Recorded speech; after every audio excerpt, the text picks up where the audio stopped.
In this video, I am going to explain about the oar and anglerfish, and I am going to tell you, is there any chance of tsunami for oarfish coming out from the sea? So don't skip the video. The oarfish is a deep-sea creature that has long fascinated and terrified people due to its massive size, eerie appearance, and rare sightings. It is the longest bony fish in the world, capable of growing up to 56 feet, 17 meters long, and is sometimes called the sea serpent because of its ribbon-like body and undulating swimming motion. Legends and myths. Harbinger of earthquakes. In Japan, the oarfish is known as the messenger from the sea god's palace, Ryugu no Tsukai. Many believe that its appearance near the surface foretells earthquakes or tsunamis. This belief gained traction because oarfish have occasionally been found washed up before major seismic events. Sea serpent legends. Due to their long, slender bodies and flowing red fins, oarfish may have inspired ancient sea serpent myths.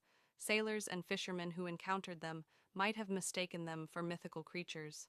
Omens of doom. In various cultures, finding an oarfish washed ashore has been seen as a bad omen, often signaling disasters or mysterious events. Scientific explanations. Oarfish live at depths of 600 to 3,300 feet, 200 to 1,000 meters, and are rarely seen alive. They are weak swimmers, often relying on currents, and when sick or dying, they may drift to the surface.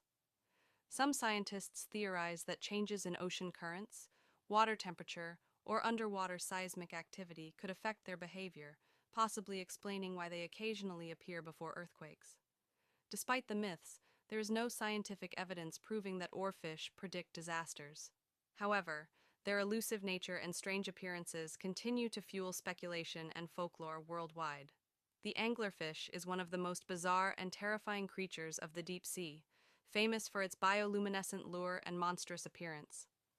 It lives in the dark depths of the ocean, typically 660 to 6,600 feet, 200 to 2,000 meters, below the surface, where sunlight doesn't reach. Myths and legends. Deep sea demon. Because of its grotesque, sharp-toothed face and glowing lure, the anglerfish has inspired stories of deep-sea monsters. Some ancient sailors feared what lurked beneath, and creatures like the anglerfish likely contributed to myths of terrifying sea demons. Symbol of darkness and deception. The anglerfish's ability to lure prey with a glowing appendage has been seen as a metaphor for deceit and hidden danger. In some interpretations, it represents the idea that not everything beautiful or enticing is safe. Scientific facts. Bioluminescence. Female anglerfish have a fleshy protrusion on their heads called the esca, filled with bioluminescent bacteria that emit light to attract prey. Extreme adaptation. Since food is scarce in the deep sea, anglerfish have evolved to swallow prey whole, even if it's almost as big as themselves. Unusual mating. Perhaps the strangest fact about anglerfish is their parasitic reproduction. Males, which are much smaller than females, bite onto a female and fuse with her body, eventually merging into her circulatory system. Over time, the male becomes nothing more than a pair of testicles, providing sperm whenever needed. This ensures reproduction in the vast, empty ocean. While the anglerfish isn't part of many traditional myths like dragons or krakens, its alien-like features and eerie hunting method make it one of the most nightmarish creatures of the deep. If you like the video, don't forget to subscribe this channel.